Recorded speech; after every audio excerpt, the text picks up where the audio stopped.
Thank you. All those who can, please stand for a pledge of allegiance. Pledge allegiance to the flag of the United States of America and to the republic for which it stands, one nation, under God, indivisible, with liberty and justice for all. That was a good one. There's something about the voice of little children in the background. Thank you all very much. Big kids. Thank you. Move to approve the minutes from the agenda for approval. Any modifications?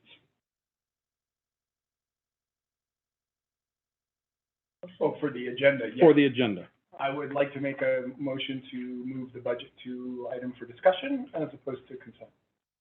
Okay. Do I have a second? Second. All right. To move the agenda item from budget, you want to discuss, but you're okay with moving forward with it as a vote? As a vote? Okay. So adding a discussion of the budget, I have a first and a second. All in favor say aye. Aye. Aye. All right, we will add that and keep it where it is. Appreciate it. And then I need an approval of the previous minutes if the board members had a chance to review and move those. I would call for a movement to approve previous board's minutes. Motion to approve the board's previous minutes. So do I have a second? Second. All in favor? Aye. Aye. Approve those minutes and the agenda from last time, which brings us to our spotlight. I wanted to ask a point of clarification. Okay. Are we having the vote on the budget prior to the discussion of the budget, or are we having a vote on the budget post the discussion of the budget? Well, I think it only makes sense to discuss it first, so we will do that. Okay, great. And then we'll just vote on it while we're still in discussion. Okay. Is that okay? Yeah. Okay. All right, that is what we will do. Thank you for the clarification. Our first spotlight this evening is for College Heights Early Elementary Learning Center. Actually, College Heights is not able to make it. Their presenter was not feeling well, so we're going to move them to next month. Okay. So we are going to start with our Georgia Young authors, and I'm going to ask Ms. Courtney Simons to come up and lead this presentation.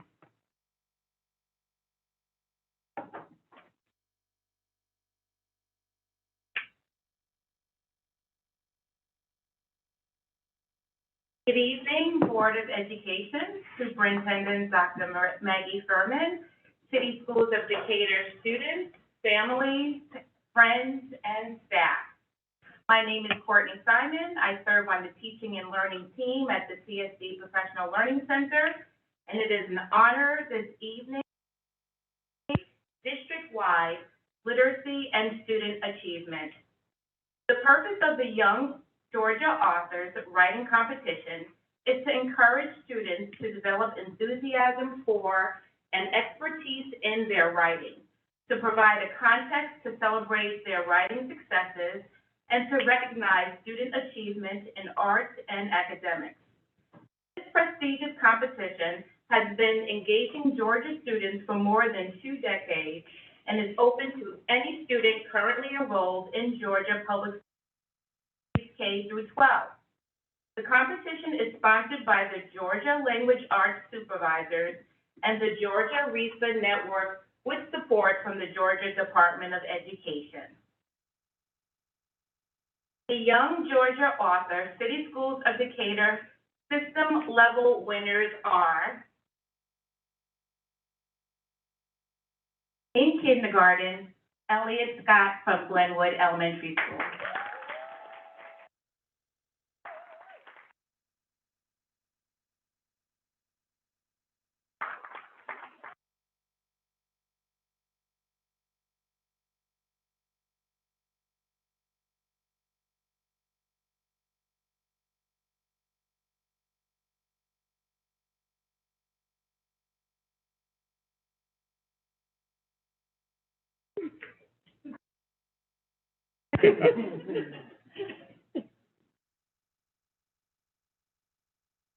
We're so proud of you, Elliot. Let's give her a round of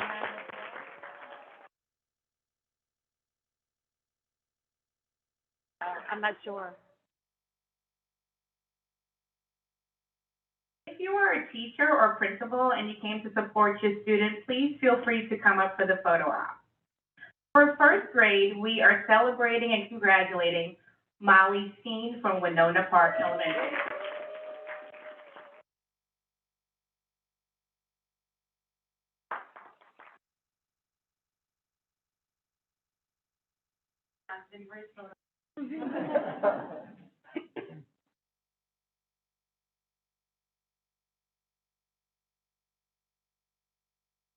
Congratulations, Molly. Next, we are congratulating Lucas Stinson from Glenwood Elementary School.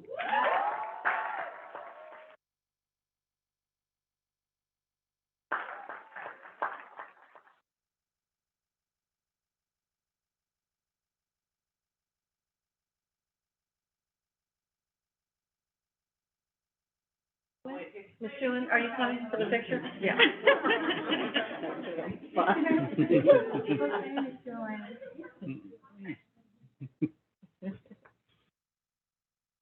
Congratulations, Lucas.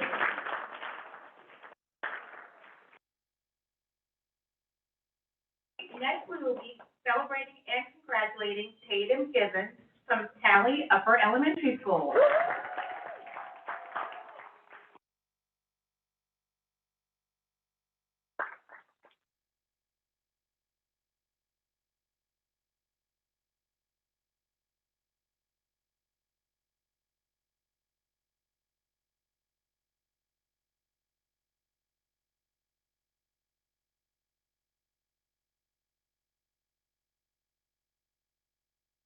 Congratulations.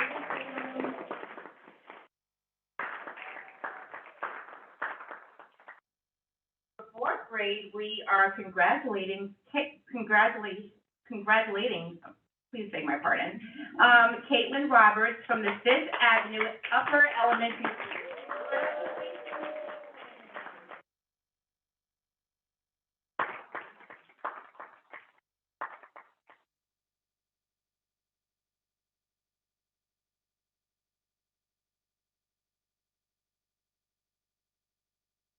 Congratulations, Caitlin.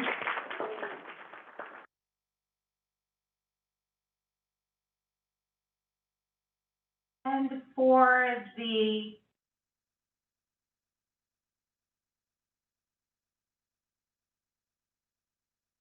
fifth grade, we are congratulating Carolyn Terry from the Tally Upper Elementary School.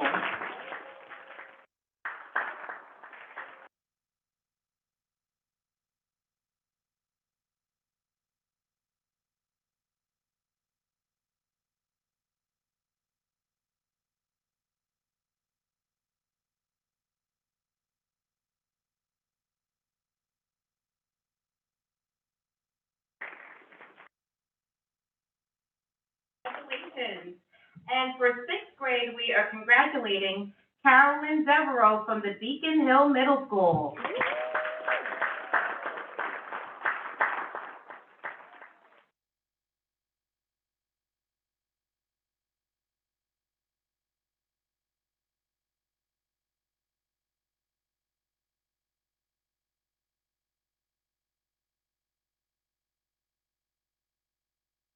Congratulations.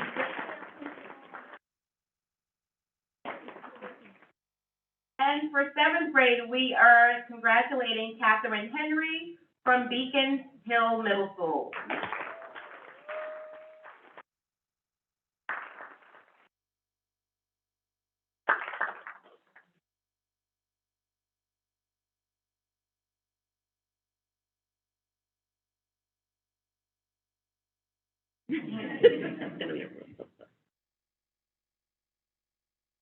Congratulations. Also from Beacon Hill Middle School, our eighth grade winner is Camilla Giatti. Congratulations.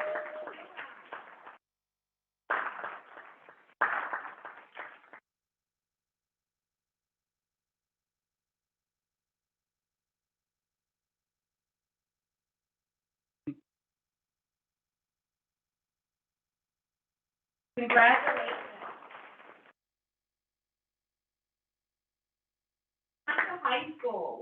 would like to congratulate and celebrate in the ninth grade Liam Aldridge Byers. Congratulations, Liam.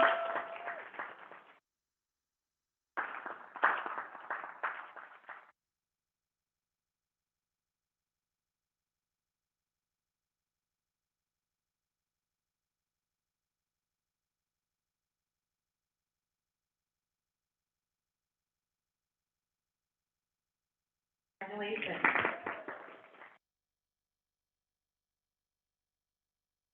For 10th grade, we're celebrating Jude Harper Barsick.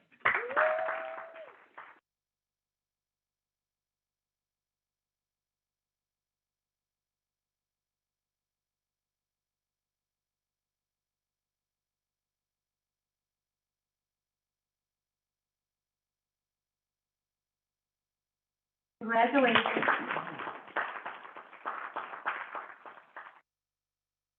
11th grade, we are celebrating and congratulating Rain Reinhardt.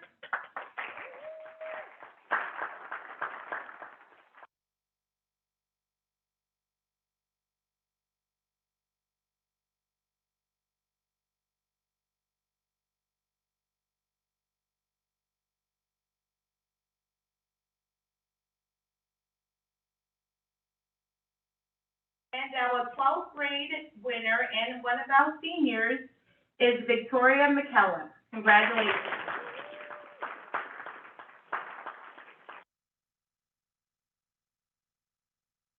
So much, Principal Lush.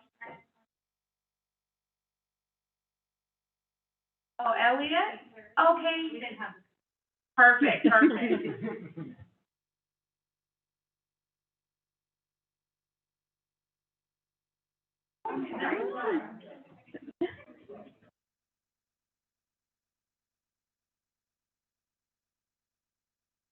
Congrats.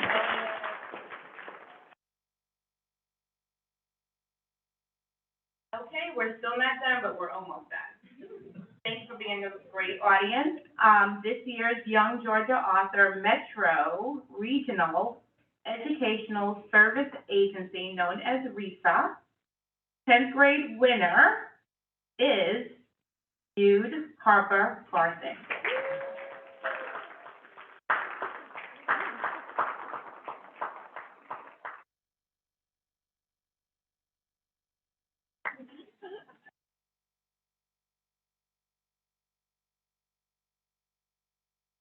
You're very welcome. Congratulations. Jude's writing piece was selected throughout, she's the winner for the entire Metro RESA. Yes.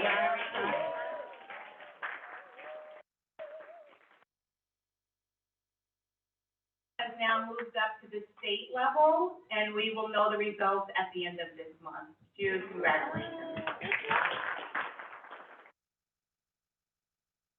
This year's Beacon Hill Middle School Spelling Bee winner is our 8th grader, Ian Cobb. Congratulations.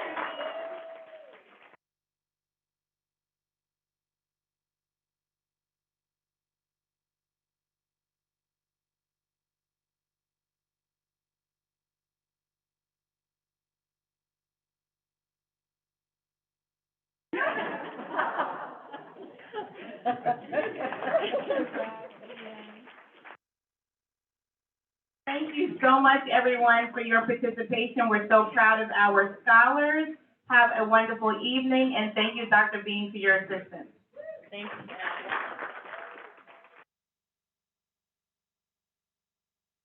I am honored. Where you guys going? Ready to exit? Stay for the budget. Stay. I know. Wait for me.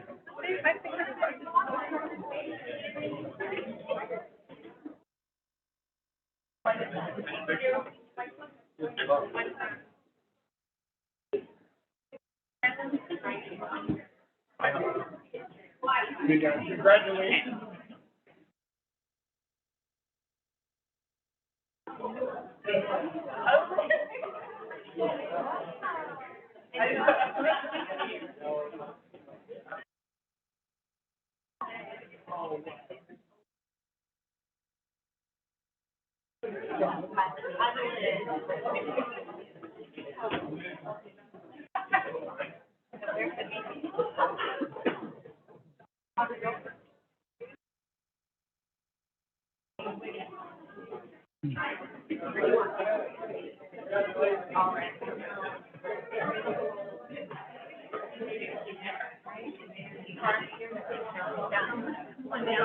I'll just do my remarks and then I'll.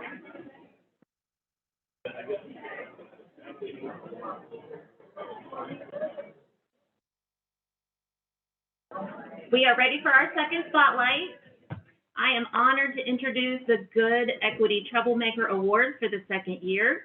Since last year at this time, we have experienced many changes in the school system, and change brings growth. And we have developed a new strategic plan that finally weaves equity into every area of our school system, so it is no longer a standalone initiative, and it can no longer be ignored. I know the Good Equity Troublemakers that we are going to recognize tonight will propel the progress that CSD is already making towards breaking down systemic inequities in all areas so that all students in City Schools of Decatur will experience the same benefits and equitable outcomes that all students can achieve.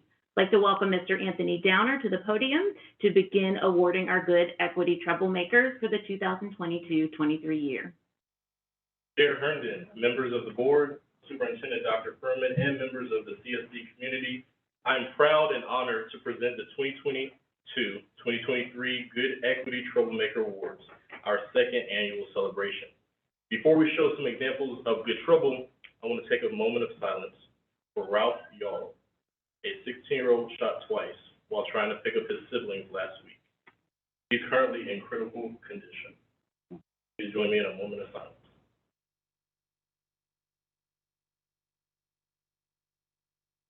Congressman Lewis stood against violence, and for our youth, we continue that struggle today. Before he went on to glory in 2020, Congressman John Lewis left us a love letter and a call to action.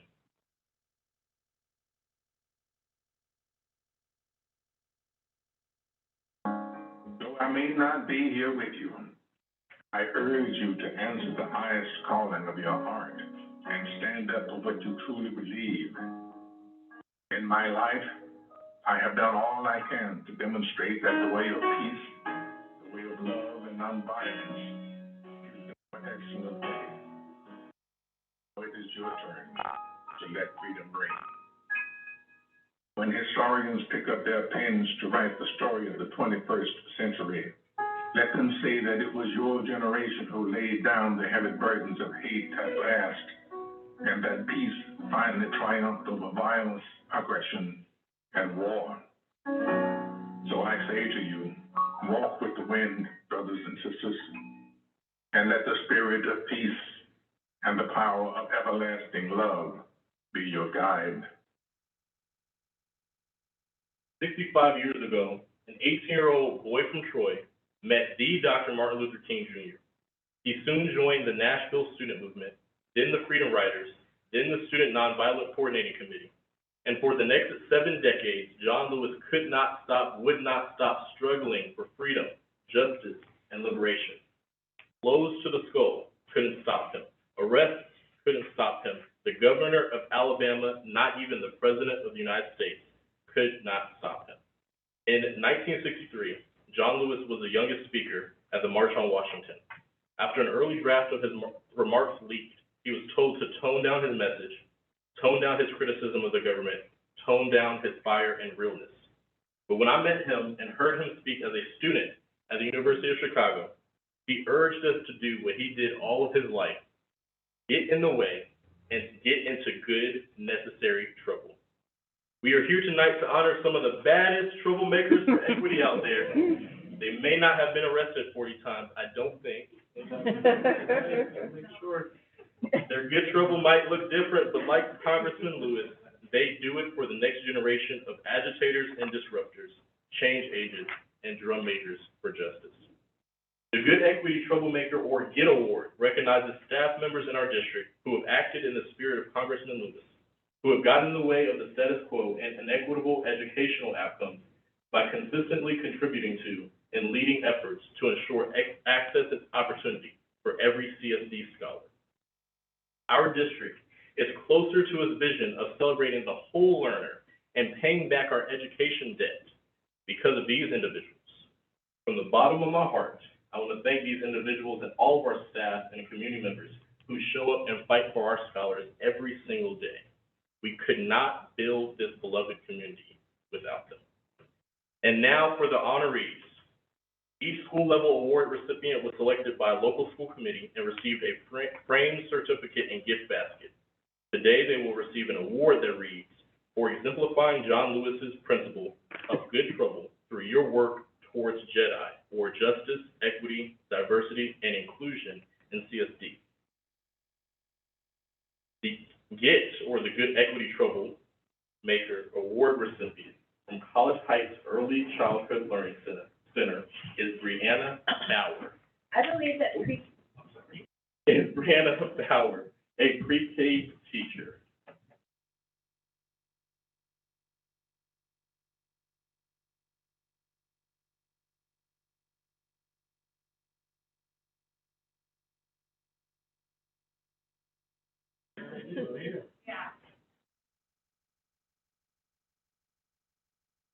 I believe that pre-K students can envision a world they want to live in, and they can start working towards it right now.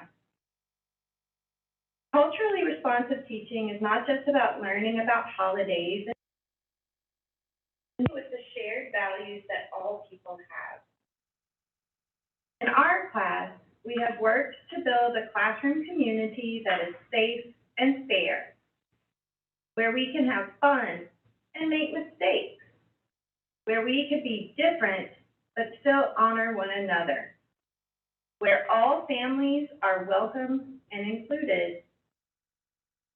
We demonstrate kindness and respect.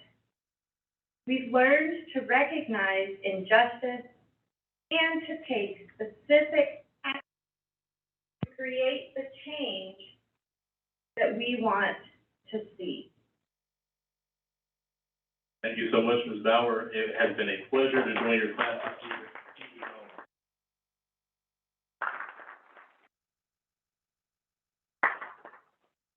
Award recipients from Claremont Elementary School are the members of the school's equity team.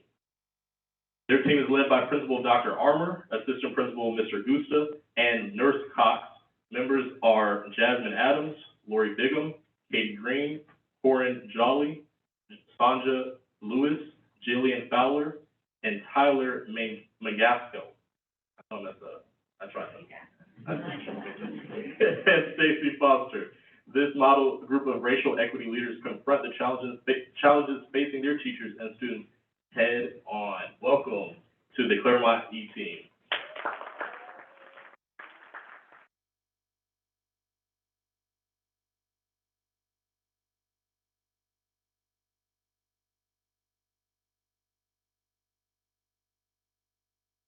Boldly address and eradicate racism, racial biases, and racial inequities that plague our school community and the world around us.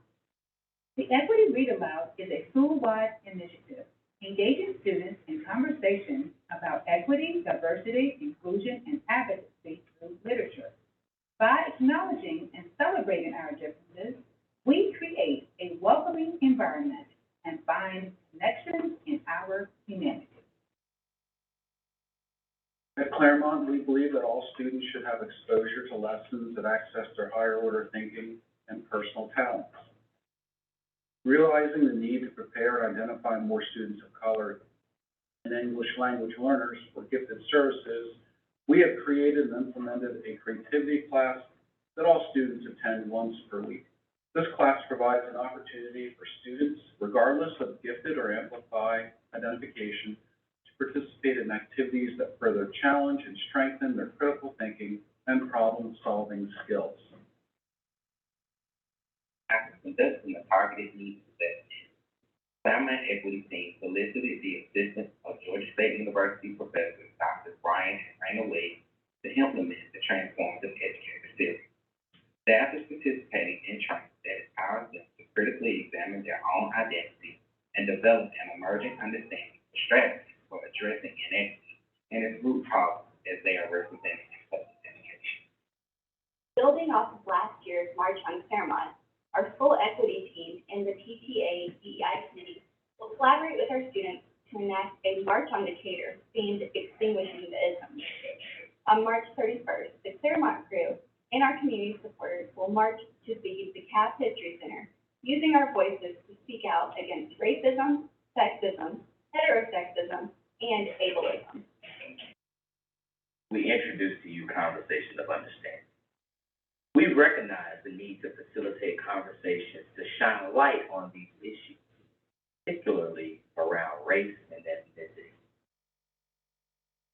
Therefore, we sought a way to bring the conversation to the community, not only to educate, but also to ensure our residents feel supported and included in these important, life-changing conversations that help bridge gaps along lines of differences.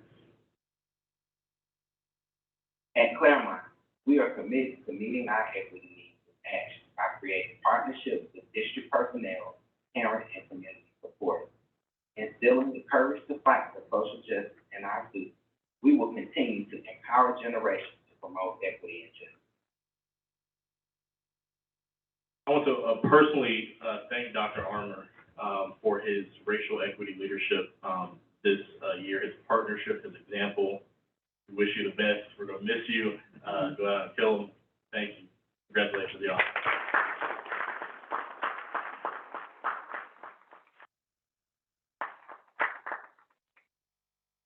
The award recipient from Glenwood Elementary School is Jill Tolma, instructional coach and equity team lead. What is my why? I can sum it up in a well-known quote by Martin Niemöller, a pastor and an outspoken critic of Hitler's regime in the 30s and 40s. It was the last thing I saw leaving the Holocaust Museum in Washington, D.C. many years ago. It goes, first, they came for the socialists, and I did not speak out because I was not a socialist. Then they came for the trade unionists, and I did not speak out because I was not a trade unionist. Then they came for the Jews, and I did not speak out because I was not a Jew. Then they came for me, and there was no one left to speak for me. Silence is... White people get points for doing this work, and Black people experience pain. This is an awareness that I sit with and share because of what I'm sharing with you now. This work is layered and complex and ever evolving. To be a good troublemaker, I must acknowledge my complicitness in upholding white supremacy culture while consciously working to interrogate and question that complicity in order to dismantle it, especially when it's uncomfortable. I've worked closely with Jill, and I want to say thank you so much for welcoming me to the district, and it's been a pleasure to work at Glenwood.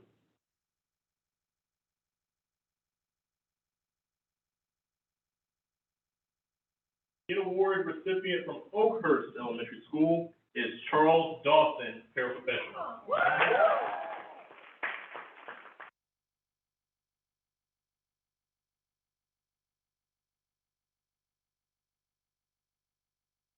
I do naturally try to encompass, embody the concepts of justice, equality, diversity, and inclusion.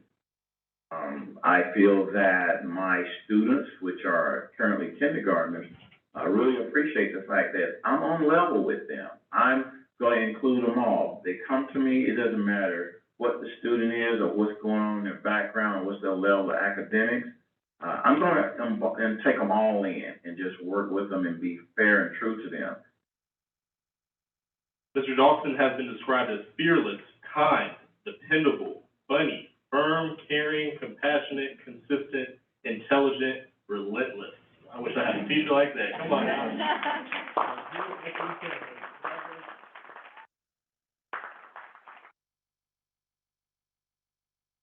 Award recipient from Westchester Elementary School is Jamie Montgomery, first grade teacher.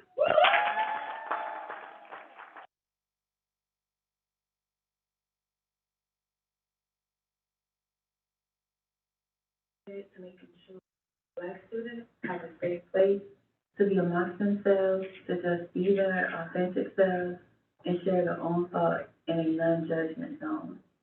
I currently facilitate our Black Student Alliance at Westchester Elementary, where at the moment, our Black students come together twice out the week for 20 to 30 minutes to check in with each other, to have a moment to just share their thoughts, share their ideas with each other, and just really be in one room where all of them are together.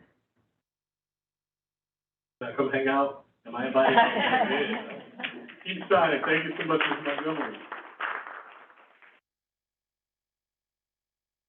The award recipient from Winona Park Elementary School is Kelly Stott. Equity Team Lead and Instructional Lead.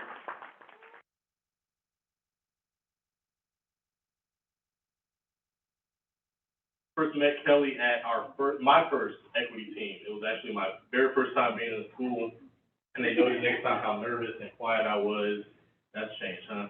But I want to appreciate Kelly so much for all the work that she's done, and how she's pushed equity to the forefront in her first year as instructional coach. So thank you so much, Kelly.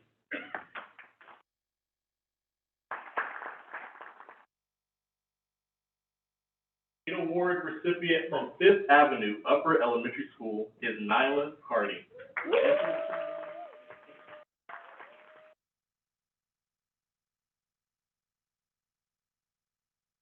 Hi, my name is Nyla Carty. I represent FAVE, and in my humble opinion, I should be this year's CSD Good Equity Trouble Maker. Let's be real, folks. Can you really be a good troublemaker and be humble? A good troublemaker needs to be open-minded. And as we say at FAVE, it's important to be kind, engaged, and responsible. Okay. So, a good troublemaker needs to be a Jedi. I would say I have always been that type of good troublemaker. But this year, I was very intentional about it. Here's how. As a culturally responsive educator, I have attempted to follow the Do-For framework, do for self. I closely studied the perception data of the different racial groups at FAVE and utilized this data to address the greatest needs of our students. Do for students. I started and have led FAVE's Young Ladies of Excellence, GENS, and partnered with Girls on the Run as a liaison. I'm also assisting parents in establishing an Asian American Student Club. I've initiated and led Cultural Heritage Month through school-wide engagements such as the Heritage Choice activities and school-wide cast gatherings. I've brought back FAVE Student Council, and at the end of Black History Month, my color and culture performance celebrated diasporic Black history. Do for instruction and do for curriculum. I've established a professional development pilot project to teach the added perspectives in our social studies curriculum. I feel that through these ventures, I consistently support the growth of Jedi. I've gone above and beyond to be a change agent in my school, and I engage in activities with Black students. This is why I should be this year's CSD Good Equity.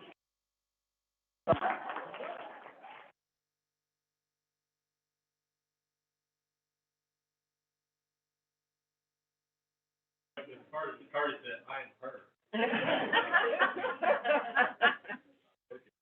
The Get Award recipients from Talley Street Upper Elementary School are the members of the school's Diversity Activities Committee. Congratulations.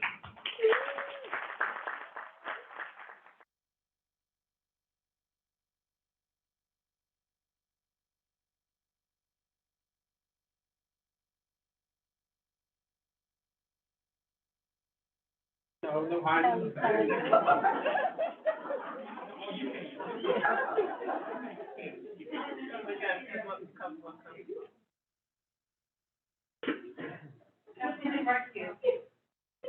All right, here's the beautiful team, all members listed. I just want to show some of the activities that they have led just this year.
All right, they have fun at Sally. I, appreciate the invitation to judge your, doors. I don't know who won.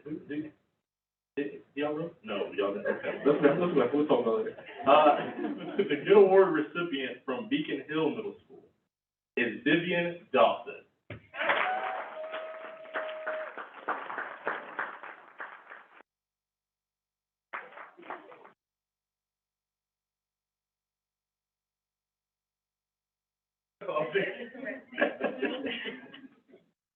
Over 25 years ago, I became the founding coach of our middle school debate team.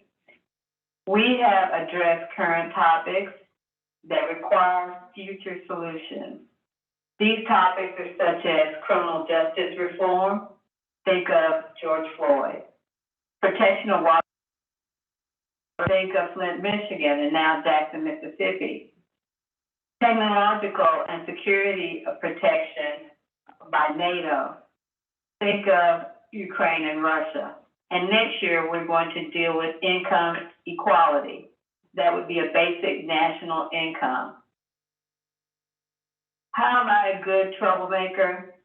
Well, I have provided my team with the resources to be successful by having adequate adult supervision and having improved my skill set through webinars and basic professional development workshops. I am never satisfied with the status quo. So what proof do I have of being a good troublemaker? I've received numerous awards as a What I'm most proud of is in the 2021 school year that the Beacon Hill debate team won the Atlanta Urban Debate League Community Service Award.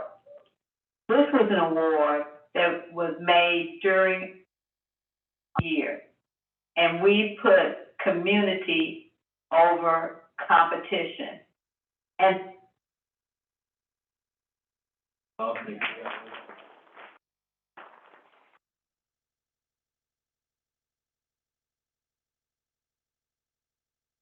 Good Award recipients from Decatur High School are the team of Dr. Lena Hamilton and Amy Judon. Unfortunately, they couldn't be here tonight, but to accept their award on their behalf is Principal Lostran. Lostran? I will be accepting the award.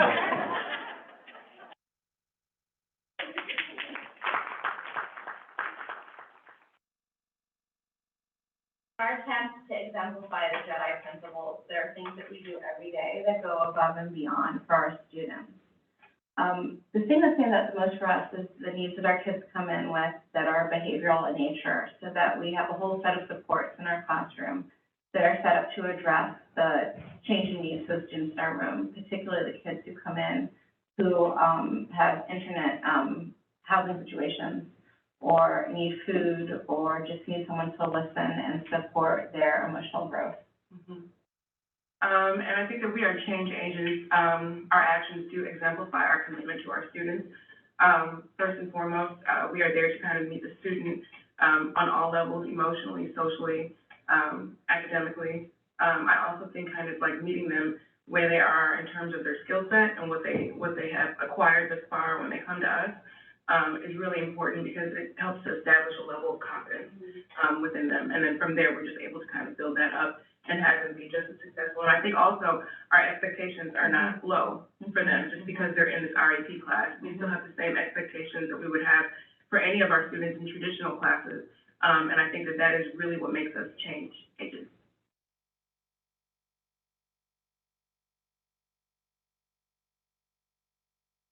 Dr. Hamilton and we continue to prepare, heal, and move forward at the high school. And on one key day that occurred in December, they wrote this about that. And so we were waiting when our children came running, confused and angry, back into our building. Our building, a place where words of hate and burning, words of cultural death and shame were uttered in their space of learning. We stood. We stood between these children and that which would destroy them. We stand still. Congratulations, Decatur High School.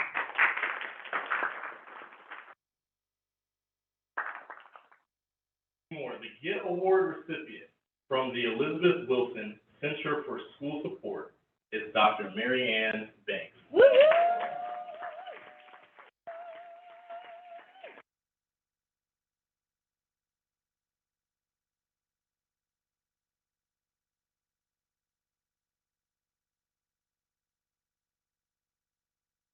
Someone wanted to ask me what I did for fun, and I surprised them and myself by saying, fight for educational and social justice. Then I had to laugh because as nerdy as it sounds, it's actually true. In addition to this job, I serve as the Georgia Assessment Reform Network Coordinator for Fair Test and Vice President of the Georgia Chapter of the National Association for Multicultural Education. I spend most of my free time enhancing, supporting, developing, and fighting for educational equity for marginalized students. And I do it because education was withheld from my ancestors, and their spirits and sacrifices urge me to continue their fight. To grow Jedi in CSD, I must also grow myself. So I am constantly reading, studying, reflecting, practicing, and messing up with my friends, colleagues, and loved ones. I'm trying to develop my becoming as an anti-racist, revolutionary-minded educator. And yes, I am that one friend and family member that when I'm around, everybody sighs and says, oh God, you can't say X around her. We're all learning when it comes to Jedi, and we all make mistakes, and we're going to make mistakes, and that's okay, but we have to try. Are my actions above and beyond? The short answer is no. Until Black students in CSD see substantive change in academic and discipline outcomes, until we pay our debt, nothing I do is above and beyond. My more in-depth answer, however, is this. It's hard for me to distinguish what is above and beyond because I do what I love and I love what I do. When I first applied for this job, I told the interview team that I wanted this job because I believed if we could make a difference anywhere, it would be here in City Schools of Decatur. And that wasn't just something I said to get the job. I still believe that. In implementing high leverage policies that will make real change. At least I hope they will. So,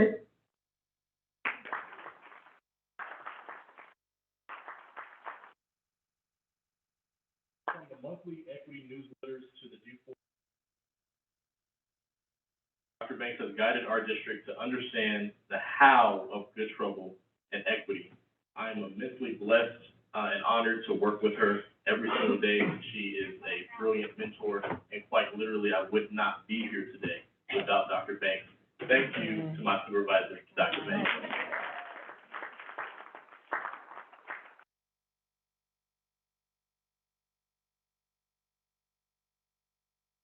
Now, I've been waiting. Got one more award to get out. Final individual will receive an award that reads, an exemplar who embodies John Lewis's principle of good trouble and surpasses everyday actions to fuel the fires of Jedi work in CSD. Selected by a district-wide committee of staff and community members, they will spend the next year with bragging rights and a new position from which to advocate for all scholars. In addition, they'll receive a parking space at their school, not here, a feature, not space already. A feature in our newsletters and on our website, and a free trip to the 2023 National Summit for Courageous Conversation in Houston, Texas. All right. We're going far. In almost every corner of our district that I learn about or see our progress, I find this individual's fingerprints. I hear about their impact, and it has been impressive to watch this individual advocate for, differentiate for, build for, coach for equity in the truest sense. I was not surprised when this individual had multiple nominations. They enter spaces with probing and challenging questions that lead to deeper discussions around equity. They are what's called a ratchetdemic educator. They are authentically and fully themselves, rooted in their culture, identity, and determination to teach the truth. I have the immense pleasure and honor to present the 2022-2023 City Schools of Decatur Good Equity Troublemaker Award of the Year to none other than Ms. Nyla Cardi.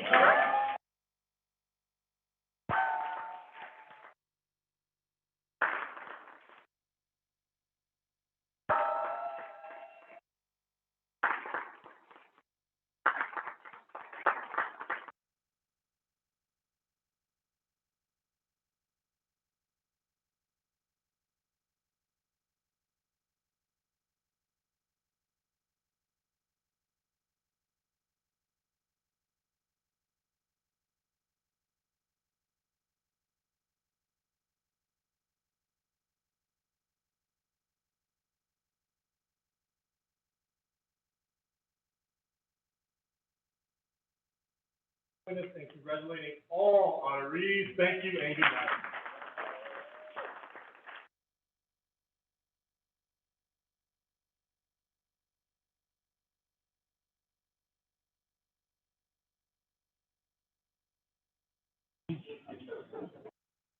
All right, at this time, will we move on to public comment? Dr. Furman, do we have members of the public signed up to share? Yes, we have one member signed up for public comment. Okay, we read this whenever there is.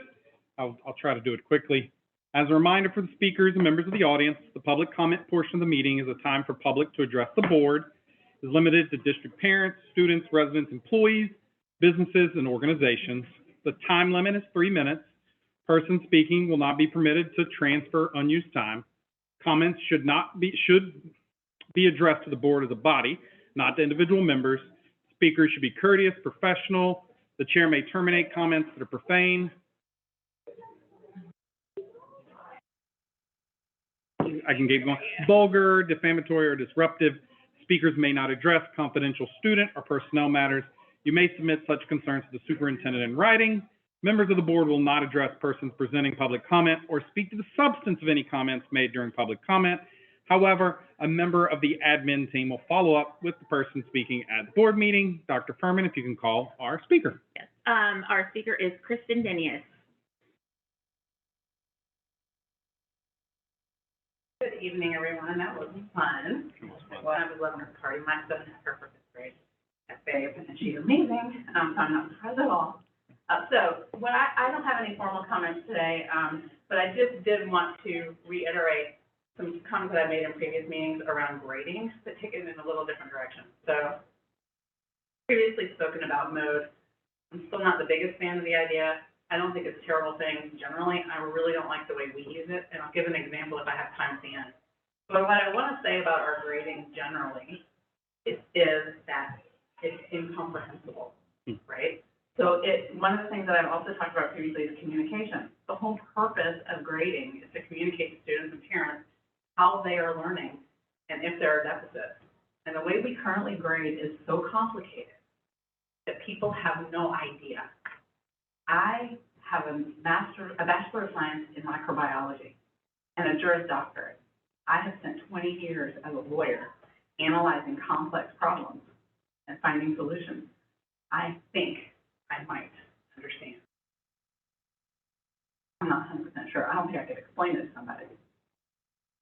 That doesn't do any good to anybody, right? My students, my kids think that they understand it, but what they're really learning is how to gain it. They're learning how, especially in the middle school, with the use of mode, they're learning how to analyze the grades they've already gotten and figure out what grade they need in order to stay where they are. They're not thinking about how to succeed and learn more. They're trying to figure out how to maintain their grade. That's not what we want them to learn in middle school. At least that's not what I want my kids to learn. I want them to learn the content. I'm concerned about the content as much as they are about how to play the numbers and come out with an outcome, a great outcome, that I'm not sure that they understand the process either. So one of the things that I tell my kids all the time is, something gets too complicated, the universe is telling you you're not doing it right. Things aren't supposed to be so complicated that it needs degrees and charts and legends to understand. So we need to consider starting over and figuring out as far as I can tell, the only place that has IB grading and Georgia Standards grading with different scales that apply to different things. We have mode in some places, we have other things in other places. Every time you switch school, you have to figure out how the grades work again.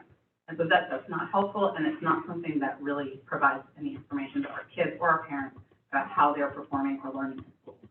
Just as a very quick example, I have a student in the middle school. I'm not going to say what class, I'm not going to say what grade. She started out this term with a 6 in the subject. And after one summative that assessed, well, it was one assignment that included, it was spanned 2 summatives. It assessed 9 standards. It was one assignment, assessed 9 standards.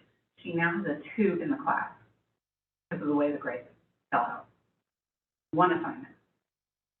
That doesn't teach her anything about the content. That teaches her that she's literally doing the math to figure out whether she needs to shoot for a 3 or a 4 on her last summative so that that can be her mode. That is not the way we should be doing things. Thank you. I do not have any comments this evening. All right. So I have some chair's report. A lot of good things happening in the district want to kind of share.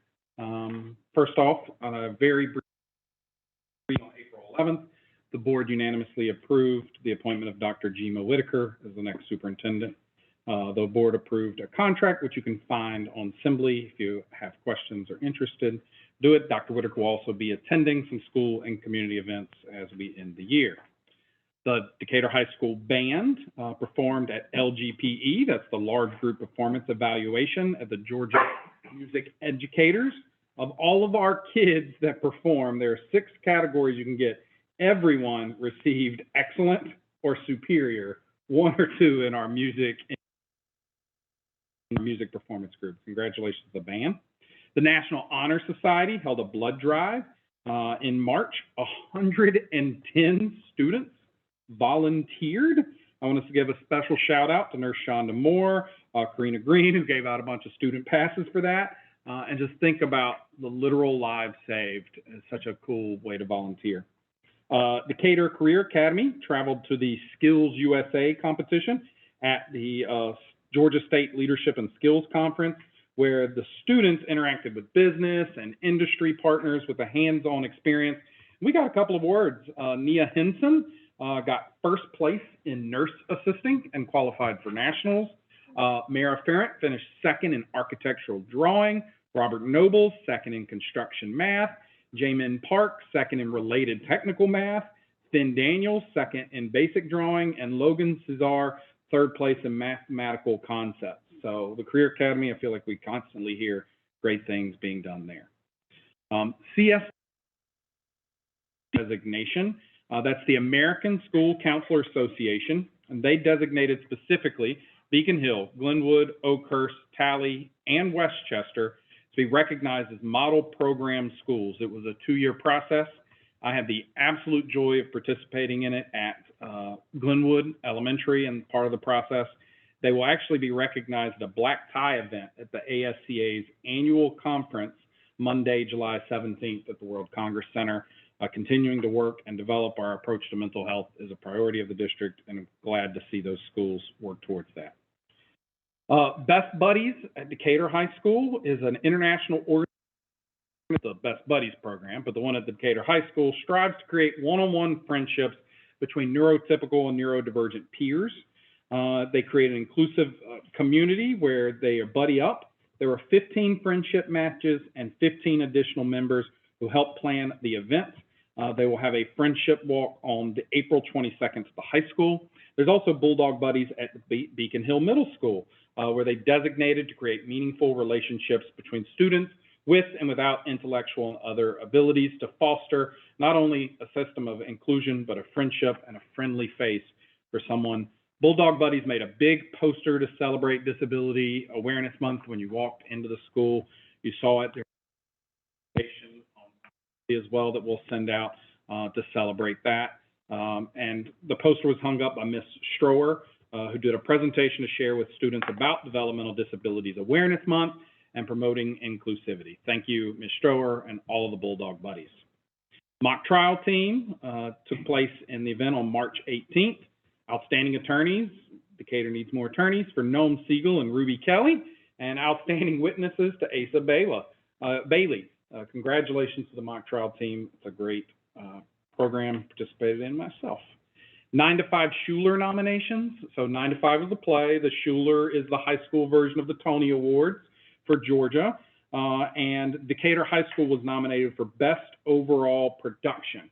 And so as a result, on GPB on April 20th, they're going to do a live broadcast where our students will be able to perform one of the songs. Congratulations to the theater department on an awesome Schuler nomination. Let's see, the DDHS culinary students hosted a cupcake showdown. A little jealous I didn't get invited to judge that one. They were judged on the flavors of the cupcakes, icing. They actually had professional bakers there to taste and judge the cupcakes. They were judged on craftsmanship and professionalism and presentation. Way to go to the culinary students, just always incredibly impressed with the work they do. The young ladies of excellence and the gents attended an inaugural college tour of local experiences. They had included Auburn and Tuskegee University. The day was interactive activities focused on career and educational explorations. They said the campus visits and exposure helped the students identify what was exciting and what opportunities they were in college. They returned home more engaged and ready to start their college search. Excellent program. The Junior Graduate Model Atlanta Regional Commission, MARC, has a leadership for DeKalb County. 2 of the 8 students were Sarah Deshpande and Juno Rogers of Decatur High School, so representing us well. As you all saw, the Good Troublemakers, we had a King Award held here. The joint awards went to the students who had also won the Good Troublemakers for those things. I want to kind of recognize them now. Quinn Sanders and Walker Sims for Claremont Elementary, Gideon Crawford and Elijah Wilson from Westchester, Ellis Kaplan and Declan Llewellyn from Fave, Devin Chandra and Sajan Shah from Tally, Josephine Atkins Rector and Ellie Stewart from Beacon Hill, and Lualu Egunanye and Samuel Woljagorgis from Decatur High School, who did an amazing video the high school seniors did that looked like it was something that would trend on TikTok. There you go. Our boys golf place finished first in their opening tournament. DHS alumni Jordan Walker, who I took my young daughter to see play baseball, made his Major League Baseball debut with the St. Louis Cardinals on the 30th. He was a 2020 CSD graduate, the son of Derek and Katrina Walker, Decatur High School ELA teacher. Congratulations to Jordan. I know I'll be following your career with interest. I know the baseball team is proud of you. This morning, actually, to demonstrate its commitment to empowering students to promote equity and justice, we saw a little bit there. Congratulations to Claremont for taking the lead. And DHS students were selected to the Governor's Honors Program finalists. 5 students were actually selected. It's a fully funded program. Takes place, it used to be at Berry College. They're doing it at Georgia Southern now. Ida Chapman in Communicative Arts, Margaret Kyle in Communicative Arts, Genevieve Gardez in Science, Grace Goodman-Cohn in Social Studies, and Cicely Frazee in Theater Performance. All of those students of the 15 school nominees, we also had 6 of the 7 finalists go to participate in state interviews. Governor's Honors is a great program and way to demonstrate how awesome Decatur is. Our Winter Guard had a state championship. The DHS JV and varsity Winter Guard teams competed in state. That was April 1st and 2nd. The JV finished 4th in the state. The varsity got a 2nd place finish in their scholastic class. Congratulations to the Color Guard. And finally, in terms of good happenings, the DHS architecture students were named finalists in the design competition for Atlanta. Several of them were named as finalists. A record 211 award submissions took place this year. Decatur High School were 4 of the 12 student finalists for the entire Atlanta metro area. Michael Wolf, in particular, with a shout out, received the first place award. My final comment is I kind of wanted to talk about, as board, we're well aware that, that's not all roses, although I do believe we need to sing great things that are happening from the rooftop. Probably the hardest part as a board member is your role as a hearing board for, student issues, faculty issues, and it's inappropriate as a board member to comment on those, to get involved, because it ultimately comes to you to be hearing it, but then to sit around and hear of a bunch of, good troublemakers, there's a little bit of tension there. And so I want to say, and I'm going to ask my other members of the board if they have anything to say, that Decatur believes strongly, and all members of this board, in the values of inclusiveness, that we have a shared, violent, racist history in this country. And it is very rarely probably never appropriate to joke about it or to make people feel unwelcome through it. And I hope that our students know that. I feel confident that our faculty and administrative system are working towards achieving that. That doesn't mean we'll always stop it, but it does mean that there are things that we value. So I doubt I was as eloquent as I'd like to be, but open it up to any other member of the board who would like to add on to the chair comment there. Start. I will say that this evening was a trigger for me when Ralph Darrell was mentioned, because I can think about the multiple times that I've sent my son to go get my other children from their friend's house, multiple times. And so every time I hear that name or see that story, it's very triggering for me. And what's also triggering is knowing that sometimes in our city, the city that I love and that my children are being raised in, and I don't plan on going anywhere, but we also have issues rise up that remind us that we still have a ways to go. And so in light of what's going on in our country, in light of what's going on in our city, and how James so eloquently put, we can't always talk about it, but we can tell you from the standpoint of this human being that's sitting in this seat, this mother that is sitting in this seat, that it's disheartening. It is extremely disheartening when some of these racial tensions come up in our city. And it is not something that we take lightly. It isn't always something we can talk about, but it is always something that we're talking about every time we get together. And it elicits tears, it elicits anger, frustration, all the things that you all are feeling as community members and staff and parents, we feel it too. So just know, even when there is frustration amongst the community, never doubt that everything we do up here is to try to eradicate those racist situations. And unfortunately, we can't stop them all. But we recognize the pain and the frustration that you all are feeling, because we feel it just as much.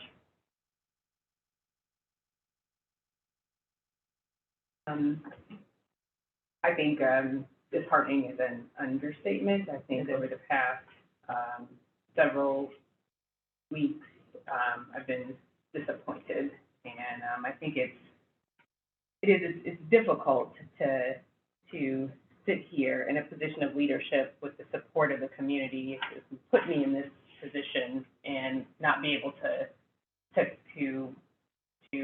lead with the fidelity I think that maybe we want to. I think with some of the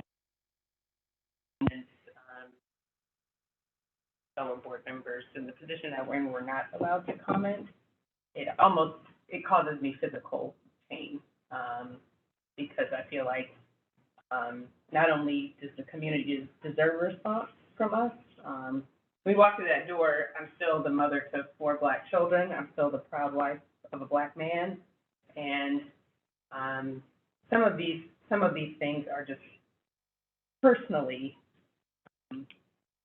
heartbreaking.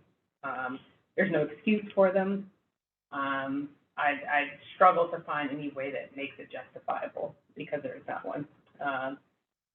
So not being able to be that vocal change agent that we want to be, at least I want to be, physically painful.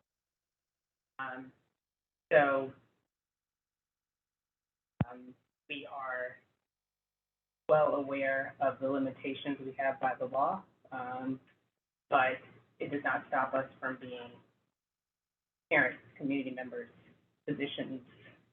It does not stop me from being a Black parent. So know that. These are very difficult. These are very difficult situations for me to have to discuss with my children, but more to have to discuss with a governing body. And I think that as we were talking about it, recent incidents here in our district, it reinforced our commitment to our, equity work that we're doing here in the district and the need for it. You know, to, think that someone thought it was okay to make a joke about slavery, the horrific history of slavery, is heartbreaking. I'm reading 1619 by Nicole Hannah-Jones, and I'm also in school working on dissertations. So my work is around Black girls, and to hear the history of subjugation and exploitation of Black women and girls' bodies during that time, and that to know that legacy continues today, and the legacy of that horrific time, we see it in our opportunity gaps and in our achievement gaps. Discipline, disproportionality, those are all legacies of that horrific time. And so to know that someone considered that funny is heartbreaking, but it, I think we were in consensus that it reaffirmed our commitment to doing this work, that we know that we have still a long way to go, but it just reaffirmed our commitment to disrupting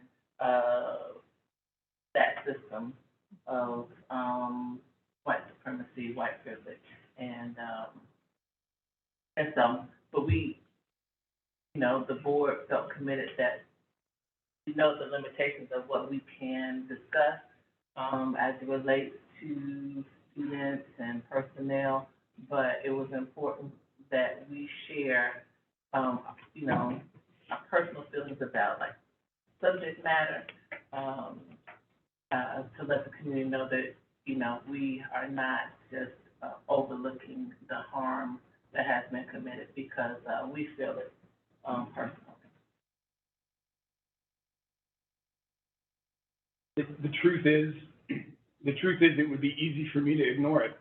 It doesn't have any impact on me if I want to stay isolated or alienated from it. We toss around the word harm a lot in this work, and that can be viewed abstractly, I think, by some white people. I sit on this board, and I am honored to sit on this board with three incredible Black women who are my colleagues and I think of as my friends. And I watched the pain in their faces as they talked about this incident today. This is real harm, and I encourage the community, and I especially encourage my fellow white members in this community to see that harm, because it's real. So thank you for witnessing that for me. Thank you for helping us see it, and I am deeply sorry to be having this conversation. What I will say is that I will commit to the work to get us as close as we can to where we don't have to keep having.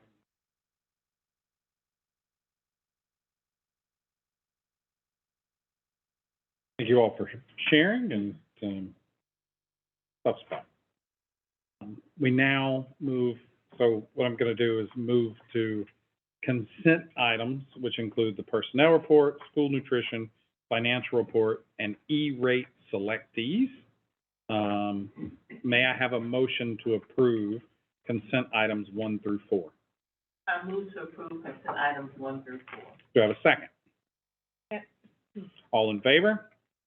It's unanimous. So consent items, personnel reports, school nutrition, financial reports, and E-rate selectees pass.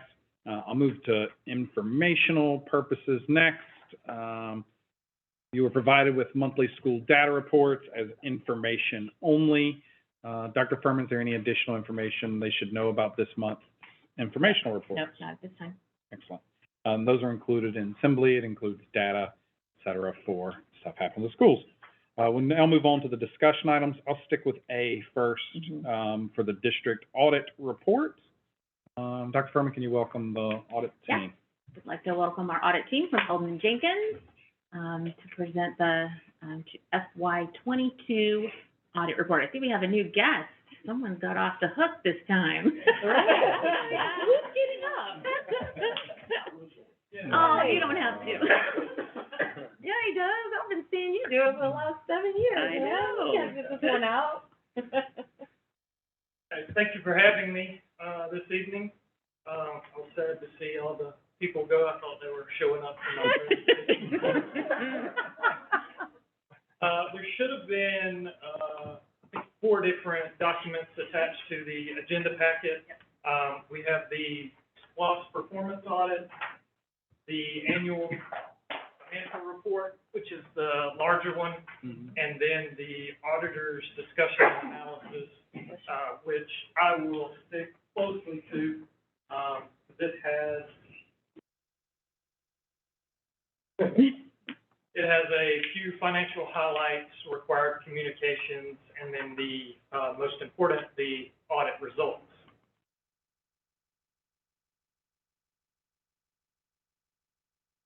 So on page 2, this is some information about Malden & Jenkins and our governmental practice.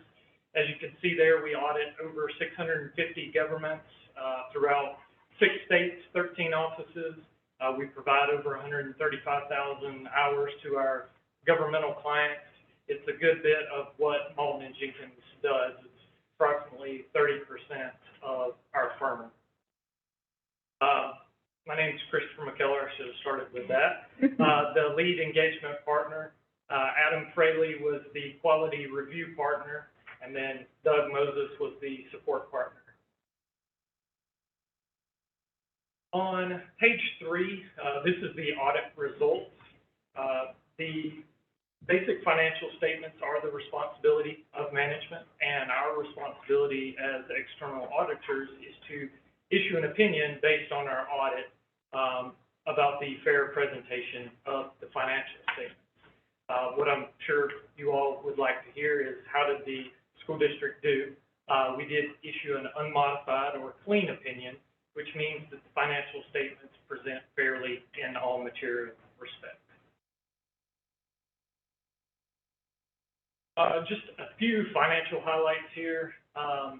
The government-wide or full accrual financial statements, the total assets were approximately $267.8 million, offset by liabilities and deferred inflows of resources of approximately $208 million,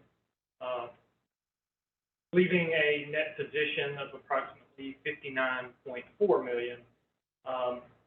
That was an increase from the prior year of approximately $5.3 million. That's further broken down between our net investment in capital assets, which is your capital assets less any related debt, was approximately $136.1 million, with $8.9 million being restricted.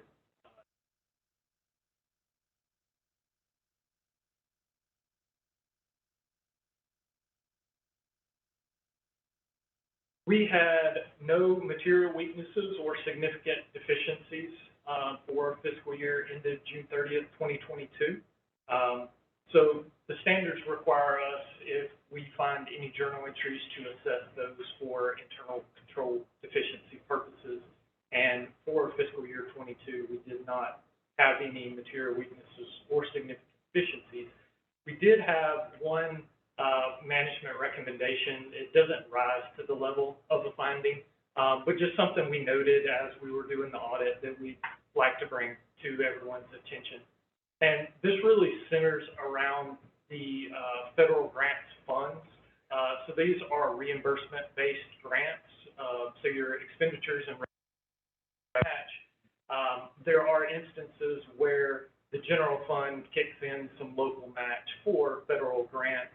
And when we came in to do the audit, that journal entry hadn't been made yet. Like I said, it wasn't material, didn't rise to the level of a finding, but something to point out. And we've discussed this with management, and they're working on for next year to have this journal entry made before we show up.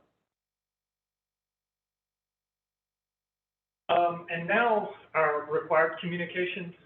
So one thing I wanted to point out on this page was during the fiscal year ended June 30th, 2022, we did implement GASB statement number 87 with leases. So this was a new standard that required all leases to be recorded on your statement of net position as a long-term asset and a long-term liability. Whereas in the past, you would have capital leases or operating leases, and your operating leases being more annual expenditures. So that was a change from last year. We received full cooperation from school district management and staff, Lenita and the rest of the finance department. They do a great job having things ready for us. When we ask for something, they'll get it to us just as quick as they can. And it takes a good bit of work to put together the annual financial report. Should be commended for their efforts in getting all that prepared. We had no disagreements with management about any of the accounting issues.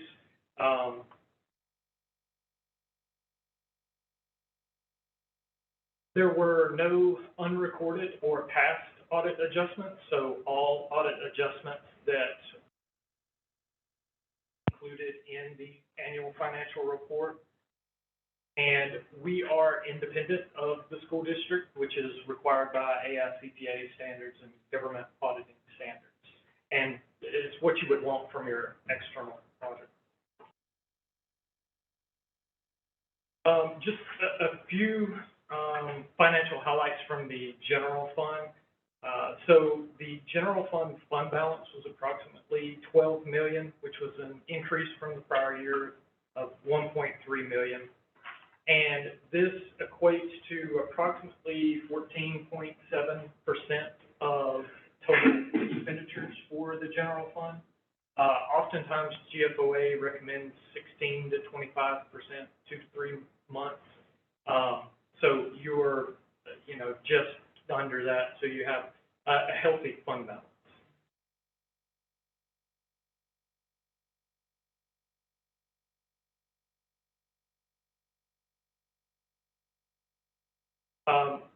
So one thing I do like to mention is we do have governmental advisory services at Malden Jenkins. So we try to be a one-stop shop for any and all services that the school district would need surrounding the accounting. So there are oftentimes operational and performance studies that are done. David Roberts and his group do an amazing job, and governments really enjoy that information from them. So something I like to point out. And then we also have IT and cybersecurity solutions as well with the cybersecurity framework, engagements, vulnerability testing, penetration testing. Next is the accounting pronouncements that are coming down the pipe. I won't go through all of these, but I will point out one that I think may affect school districts more than other governments, and that would be the GASB statement number 96 with the subscription-based information technology arrangements, or often referred to as SBITAs. So that will be implemented for the fiscal year ended June 30th, 2023. And this is similar to the leasing standard, although this is related to your subscription-based technology. So if you have a contract with some IT arrangement that lasts for a 5-year period where you're making an annual site license payment, it could be under this standard and required to be recorded as a long-term asset and a long-term liability. Would that then make it capitalizable? Yes, it would be. Potentially available for SPLOST funding? Yes. Okay, good to know. Address that with the state right before 96. I'm assuming Essence hearing that in the background. And lastly, I'll point out the free quarterly CPE that we offer to our clients. So, you know, these are some of the past topics that we've done. But certainly if any of you all would like to be a part of those, you can let me know and I'll get you on that list to be notified when those happen. That is all I have for you, unless there are any specific questions on financial statements or the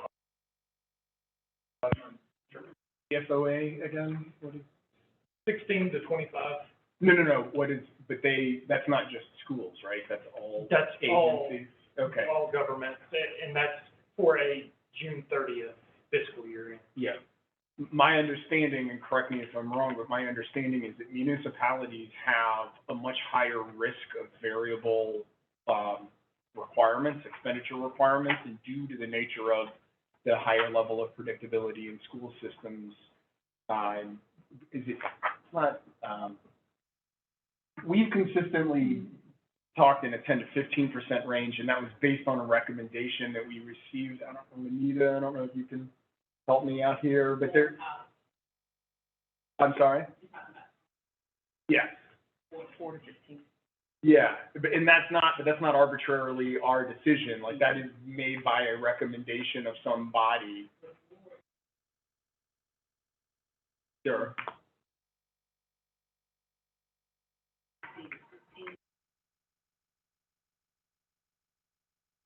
And my understanding is that's fairly consistent for other school districts as well. So I'm curious about the 16 to 24 and whether. State law does have a maximum of 15%. Okay. The GFOA recommendation, it is for all governments. I will caution you not to sway your decision one way or the other, but I will caution you that, you know, state funding could drop, property taxes could drop, just like cities or counties, and you would need that fund balance available to keep running. I do know about the 15% rule. Mm-hmm. I will say I do know that there's a lot of school districts that are well above that. And they're using flexibility waiver that's available. But there are some that are under the 15% as well. Thank you. Any other questions about the audit? Thank you all, Nice meeting you. as always. Thank you. I'm not gonna say nothing to it. Thank you. And I also want to thank Lanita and her team for another clean audit. Well done.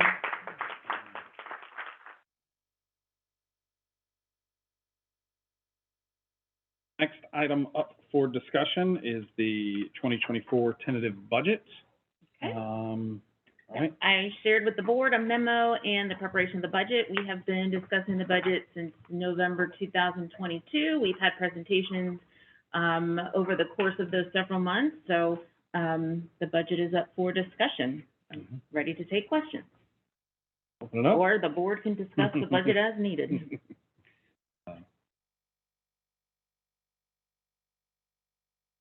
You moved it. You moved it, right? So I want to make a couple of clarifying points about the budget for the public and the question. So we are proposing a $97 million budget, if I'm not mistaken. $97 million general fund. Most of my comments are going to be related to general fund. Yes, that's correct. $97 million general fund budget. When we last received the presentation on the budget, there was, I'm not going to remember the exact number, but it was something like $6.5 million estimated of state mandated expenditures related to health insurance and salaries and a couple of other things that were coming our way. Am I Yes, that's correct, yes. Okay. And since that last budget presentation and this budget presentation, that unfunded mandate has dropped from $6.5 million to now I'm adding it up right here, it's $2.5 million, correct? No, That, where are you getting that information? so,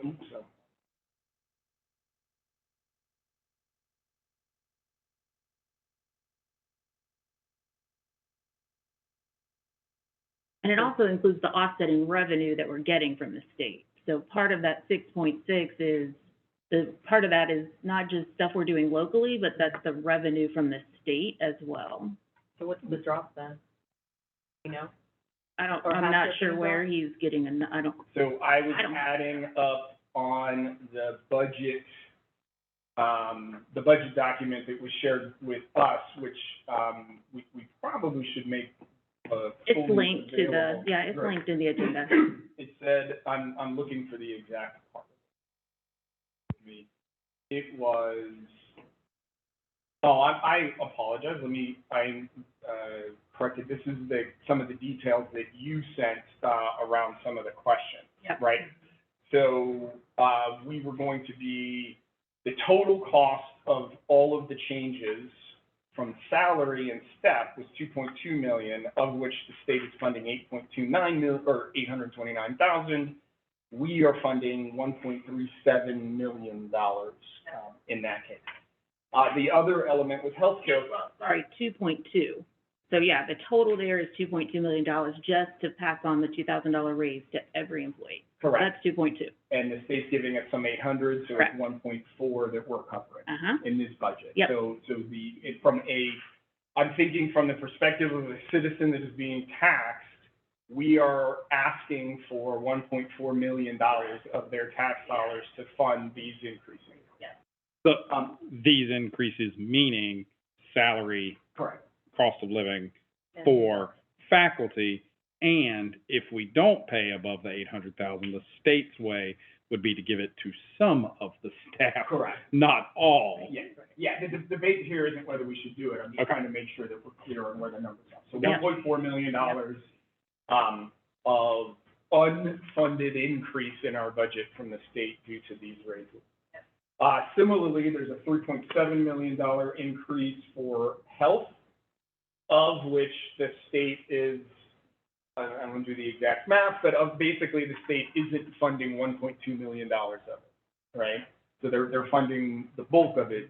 What is that, 2.5 million? We have to come up with 1.2. They're funding 3.9, Juanita?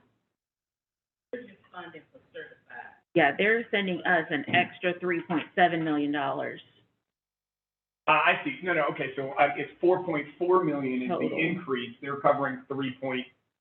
7. Yep. So the financial, basically the sentence I'm reading is, the financial impact on the 24 general budget after deducting the amount covered by the state is an increase. Yes, Right. you got it. So the combination of the 1.4 and the 1.2 is the 2.6, the 2.5 million basically that I was saying is the increase in the budget due to these items. Correct, and some of that, so the overall impact of the budget is 6.6. Mm-hmm. Correct. Yeah. Understood. Got it. Right, and so the difference between what we saw last time, where we weren't sure what the amounts were coming from the state, and this time is that we've gotten much higher clarity, and the state is covering more than we anticipated, or? No, it's the same. Okay, so $2.5 million is what we're incurring for raises and everything that we. Raise, yeah, yeah, yep. In healthcare, basically things that we must do, really. Up to and Yes, as well. Yes, of course. And then so the balance of, so if we're at 2.6 and the total increase that we're talking about in the budget is another 6.6 million, so the $4-ish million difference, $3-some million difference. Yep. Is all increases that came out of that bucket of items that we looked at last time, but it had not clarity on. Got it, yep. And so that's where I think some conversations are required, and I don't know that we have the information in a way that can be presented here, but that is, you know, a lot of increases that we haven't really had a conversation about,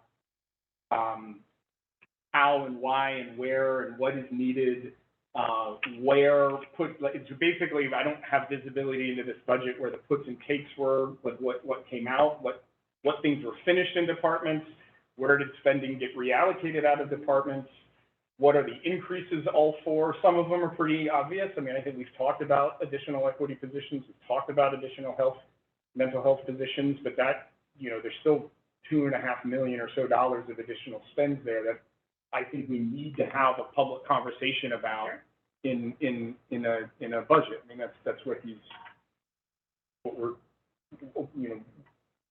at least in order for me to be comfortable voting for it, I'd want to have some kind of documentation that goes through each one of those and justifies it in a public conversation. So, when we go to the public with what is shaping up to be something on the order of a 7% tax increase, the public has an understanding of why that's going forward. And what I am struggling with right here with this budget is that I cannot get from the last budget, which the one we approved in June was 85 million. There were 97 million, that's a 12 million increase, but there were some additional budget amendments we made over the course of the year. I don't exactly remember what those total amounts were, so 87 is probably more like, or 85 is probably more like 87.5. 87.5. So Yep. we are doing a net increase of a $10 million budget this cycle. I would just need to see what all of that net increase is. But that's where I'm struggling a little bit. So of that net increase, 5.3 is coming from our increased revenue from the state. So the state is increasing our revenue by 5.3. So that's the majority of it. Then we're making up a lot of that, the 2.2, for covering the rest of the healthcare benefits and costs. So at 5.3 plus 2.2, we're at 7.4. So if it's a $10 million increase and the state is providing us 5, it means that we're basically going to the citizens for the balance, the Yes. difference of that 5, Yep. right? Or And last month, I provided the board with the budget playbook, which listed all of the proposed, Sure. budget enhancements. Yep, but we didn't have a conversation about the priorities of those or which ones we thought were most important, so some of them that weren't, some of them that were funded. There's a whole conversation about what's going into this year's budget that our citizens are paying for, that we owe, I think, a public conversation about what each of those and all of those things are. And I didn't realize the board wanted to get into that kind of a detail about the budget. we did that in last year's budget. I mean, so like a part of the budget process is to talk about what the puts and takes are. And, we talked about, we wanted to increase equity positions. We talked about, a half a dozen other things as priorities last year. I know we have a strategy that we just did all the work on. It would be interesting to understand for all of the increases, what buckets do they fall in the strategy? How is it supporting the strategy? Right now, what I have in front of me is a, 7% tax increase with a bunch of additional positions and increases in the budget without any understanding of what the logic or justification for all of those increases are. And I am not suggesting that I wouldn't support them. I just don't know what the justifications are. And I would suspect that if I'm a taxpayer in the community taking a look at it, they probably also don't understand. That was the point of the memo, because it listed all of those with the values and then linked the budget requests at the bottom. You have access to every budget request that was approved. Can we bring that up? Is that possible? Sure. And I think just briefly, Maggie, I think it looks like, although you have a significant increase in revenue, I think in a nutshell, it looks like there's significant increase in expenditures, and maybe that's. Well, yeah, 6.6 is salary and benefits. So maybe that's what we need to make clear. If it's this, for me, the trouble here is that a lot of this is a lot of healthcare benefits or Mhm. healthcare expenditure. If that's the majority of it, we can put that up where people can see. Yep. And what percentage of that increase in the overall budget has to do with the health to absorb for staff, because we have to pay that. We can't get out of paying that. if, where the remainder is, that's maybe where we need to kind of line item a little bit and see, where those expenditures are so that we can make sure that folks understand where their tax dollars are going to. Sure. The other thing too, in looking at this, and Sonia, if I'm wrong, let me know, it looks like even to make this, to be able to keep the mill rate flat, we're still gonna have to pull 1.9 out of fund balance. So, that's something that, I don't know, I feel like it'll work for this year, but then over time, if we continue to increase these healthcare costs, you know, how would we? Yeah, there is, I mean, that's a long-term discussion, on that. But And I we- think, and then that's kind of plays into Hans's point, if we're, you know, some of these positions that we're adding, if they're one-time positions, like somebody you're hiring, like we're contracting, we're doing one thing, but if we're talking about somebody that we're intending to hire and keep year over year with benefits year over year, then maybe that's also something Sure. we need to just make plain. Got it. I mean, just to be very direct about this, we have roughly the same number of students as we had in 2019. We are a $24 million larger budget since then. So in 5 years, we've increased $24 million. That is a 33-odd% increase in the total size of the budget. So, I mean, Decatur is a 100-year-old system, and in the last 5 years, we've jumped by 33-odd%. It's just, these are very, very, very large numbers that have happened very, very quickly. And I think we owe more than just a line item bulleted memo of where some of these increases are to the public. If we're gonna ask for this kind of an increase, I think there really does need to be some level of detail on what the puts and takes are. And just so that I'm clear for the public, because I don't wanna say that some of these increases aren't justified, that a lot of these increases are actually teacher salaries. Let's be really, really clear.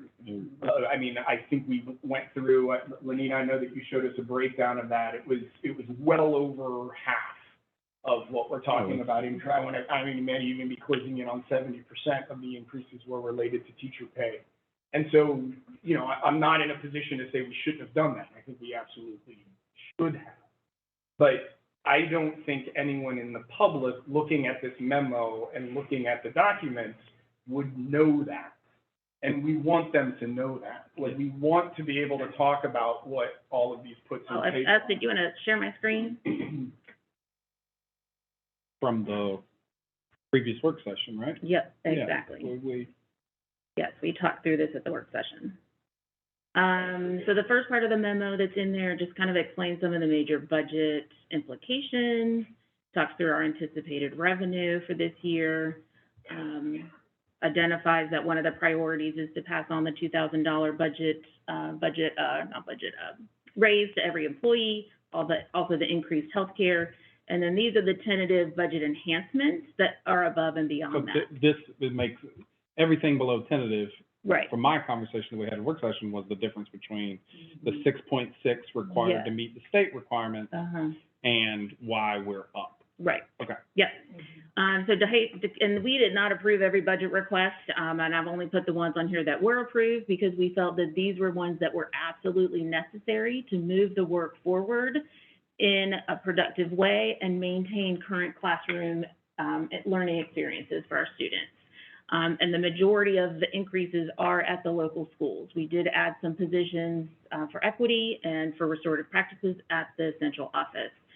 So Decatur High School put in budget requests. We approved tentatively approved two enhancements to their AP and IB budgets to make sure that we have the sufficient funds to cover the testing fees for those parents that cannot pay those.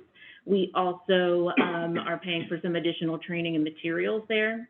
The high school asked for a paraprofessional to support their online learning campus, which is their APEX courses. So the students that are doing credit recovery have previously been put in a classroom with in-school suspension students.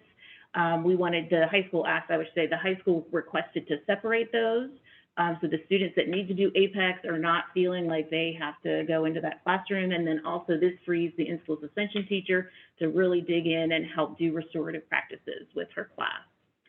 So this para would monitor those students doing APEX courses.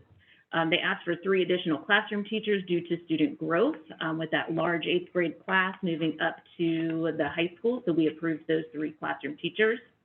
Beacon Hill identified the need for an additional instructional coach for their English language arts program, so we approved that. We definitely know that reading is a focus, and we want to make sure that we have those supports for those teachers at the middle school. They also asked for another gifted specialist. Their number of students receiving gifted segments has increased. They have not been serving those students as well as we would have hoped they would. So we tentatively approved this request as well. Decatur Career Academy needed another teacher to help support our students that are college-based, students that do dual enrollment, students that are early graduation, to make sure that they've got that support and someone helping them on campus. So these students take the train, they go to Georgia State or they go to Piedmont, they're there by themselves. We knew we were seeing an increased dropout rate for those students, so we wanted to go ahead and provide them that additional support. They also requested additional days to one of their teachers so that they can provide that the course that's needed over the summer days. So that just is extending that person's contract. Under teaching and learning, this is curriculum materials. Dr. Beam corrected me. This is actually intervention sessions. So this is supporting our students during intersessions, and this is dramatically less. In this program here, the curriculum material, the interventions, this was happening, we were paying for this with ESSER funds, CARES funds. So we need to move those intervention programs to the general fund, or we won't be able to do those in this upcoming year. Wilson reading materials and training. This is another support for our students that are in MTSS, as well as students in the special education program, to make sure that all of their teachers are highly trained in the science of reading and are able to deliver high quality explicit instruction when it comes to reading interventions for those students. MTSS reorg, we identified a need for our staff to really be able to focus in on their support for MTSS. As we've been starting kind of looking at the program, what's working, what's not, we're seeing that the ball's kind of dropping in between some things, so we needed to enhance those and providing some additional stipends for the staff that are monitoring that so that they can do the work that needs to be done there. And this is spread across our schools. Also helping to make sure that we have an equitable, equitable student to teacher ratio across the schools, because some schools have one MTSS teacher with 7 students in their building in MTSS. Some have one MTSS teacher with like 21 students in their building. So we knew we needed to make that a little more equitable. We are implementing brand new math curriculum and brand new math standards. So we wanted to provide our elementary school teachers with a particular math coach. They have been implementing a new reading program and new reading standards for the past several years. So we wanted to make sure that they had an explicit person to be that support to help them with that work as they are still learning and using our the ARC and the foundations. Let's see. And then one of the recommendations that came from the investigator was that we hire someone specifically to focus on culturally responsive education, professional development. We opted instead to identify a person and pay them a stipend to do some extra work for us to help move that work forward. State and federal programs requested some additional staffing positions. We did not approve all that they requested. They requested 2 for each of these. We approved 1. We do have increased enrollment in our students with ESOL and increased service expectations for students needing occupational therapy. So we felt in order to maintain a level of service for those students that we would have to increase and hire additional staff there. If I could ask really quickly, when you say earned based on enrollment, is that offset by some kind of, is that what A that little means? bit. It means that we've increased numbers, but the way they fund these staffing positions doesn't necessarily mean we get the full funding. So we'll get a little bit, but yeah. Not the full amount. Correct. ESOL budget, we are in dire need of additional ESOL materials for our students, so this will supplement that budget there. Equity and student support, we are looking at adding a director of restorative practices and student behavior. We had moved student discipline and student conduct with over at the athletics, but that is looking to be a lot more than what we need. So on top of all of the work that Rodney's been doing, one that's doing that along with restorative practices, PBIS was being overseen by our behavior interventionist, but she is overwhelmed and booked with supporting students with behavior needs, particularly post-pandemic. What we're seeing when the students come back is this extensive need for additional behavior support. So this position will help us not only deepen our implementation of PBIS, train people in restorative practices, but we'll also oversee all of the student behavior. Dr. Huddleston did request a full school psychologist, but we found a way to pay a stipend for some interns. We do feel the need for a new social worker and felt like that was necessary to help support our families and our community in this time. And then, Lily, do you remember what the supervisor stipend was?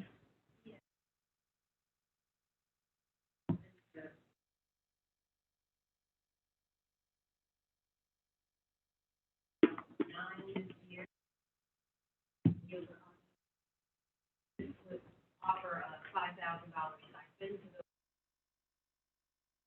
those providing that. You. Okay, down into nursing and safety. We have nurses at all of our schools. When they are out, we have a great deal of trouble finding substitutes to come in and fill in for them. So we are hiring kind of a stellar sub nurse that will be on hand full time when there are nurses out across the district. Security officers, we are dealing with, trying to work with the city. They do have a staff shortage there and have pulled the school resource officers from our buildings. But even before that, we do know there is an extra need for safety and security officers in our buildings. These will be unarmed officers that will be supporting and really leaning into that restorative practices, developing those close relationships with our students to help work on that prevention piece. How many officers is that? We're going to look at two. At two, and how many officers do we We typically? typically get two. So this Yeah. is just a one-to-one replacement? Okay. Well, and in addition to, so once they restore back our school resource officers, we want to, the recommendation would be to keep these people as well. So we'll double it, we'll be four, okay. Transportation, our fleet is getting older, so we needed to allocate some additional funds for maintenance and repair. Communications, they requested $25,000 for the audit. I took that down to 15 and asked her to make up the difference in reallocating some stuff in her budget. Human resources, recruiting and onboarding. The biggest chunk of this is bringing our new teachers back for a full week paying them for a full week of training so that they can do intentional focus on our equity work. We know that that's a big lift when people join our team, and we want to make sure that we are bringing them in for a full week instead of just the 3 days so that they can get that equity work before they walk in the door. There is a need in both finance and human resources for some admin assistance. They've not had admin assistance, and we are seeing that stuff is not getting done in a timely manner, so we wanted to add those. We are increasing our daily substitute rate. We want to be competitive with our substitute force, so we are increasing those rates significantly so that we can pay our substitutes and attract and retain substitutes. And how much roughly is that on a? Let me tell you, that is, so we're going from a sub rate for $100 from non-certified to $150. $145 for certified to $175, and then $165 to $200 for a long-term sub. And that puts us at the top, in the middle, where does that put us relative to surrounding districts? Oh, she's a conference. It puts us really at the Very top, much at the yeah. top. If Okay, not good. at the top, if not first, very close to that. So hopefully that will address our substitute issue. An activity stipend. We have trouble finding staff that are willing to do what we were paying them to cover activities, so we needed to substantially increase that amount of stipend. Again, I said we needed an assistant. They both asked for full-time. I said they had to find someone that they would split or find two part-time.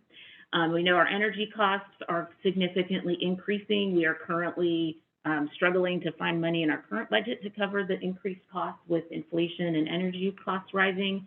So we have, done the bare minimum to increase that budget there. $95,000 stormwater. This is a tax we have to pay to the city for stormwater that is nearly increased from previous. With athletics, we do continue to have to pay rental fees for athletic fields that we do not have. They also, at the end of the day, are struggling to find transportation for their to their away games, so we needed to increase that cost as well as fuel costs there. And then coaching stipends is another area that we were not people to come in willing to do all the extra work to do the coaching, so we significantly increased our coaching stipend. Decatur Virtual Academy, they requested several things. We did approve the cost of increased course offerings. So as the Virtual Academy transitions, I think it's GVA to paying, what's the rationale there? The courses that we were getting for free, we're going to have to start paying for. So we needed to increase our budget so we can pay for those course offerings. And then information services requested several things. I tentatively approved a position upgrade to retain the person that we have in the position because the salary that he was making was no longer competitive. Those are the budget requests. Question on a comment. Question is, with the virtual academy, everything we do there, it seems like it would be student driven. Mm-hmm. And so have those numbers been consistent? Are they going up? They kind of fluctuate. Christy, do you have good numbers? So we're around right now. We started off the year at 5.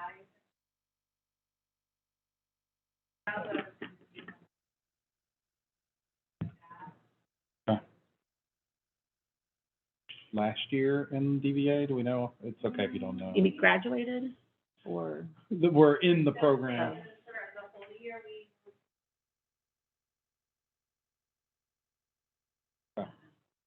So about half. Mm-hmm. Do we think, are we planning, assuming it's going to stay stable at 50? Are we planning based on thinking it'll go to 25? We just kind of, we're providing services, and if the students show up, we'll deal with it there. Right, well, so right now, we only pay what the students, we need to budget. We shelter them, but, Right. We don't lose money to pay. Now, that means that we do. Okay. Kind of the lowest package in offer, but we're the virtual. Okay. We well exceeded our standards. Because when a student can only join Work Virtual in the first month semester, just after that is. Interesting. Okay, and so then my comment, redoing the math from the work session, so that's $3.1 million Mm-hmm. in new things. Yep. With the two biggest being the high school stuff, the teaching and learning stuff Mm-hmm. being almost 1.2 of that, and then 6.6 million for salary and healthcare for staff, et cetera. That gets you to your 9.8. Yep. Mm-hmm. I had us an increase of 9.6, Hans, when you started asking the question, so that seems like that adds up. And our state QBE funding did come in about $1 million above our anticipated projections. So that is what triggered us to fund a couple more things that we had denied initially. And where are we coming in projected this year in terms of fund balance rollover? And how much out of the current budget is going to end up in fund balance versus spent? We'll have about $1 million. We anticipate, as we shared at the last board meeting, at the work session, we anticipate about a $1 million unspent fund balance, unspent funds at the end of this year at a minimum. But we do know that because of operations running kind of in the red for a little bit, we're going to have to allocate some of that to operations to pay for transportation and maintenance and nursing services. So it'll be less than, I anticipate less than $1 million being unspent at the end of this budget year. I would, thank you for bringing the question.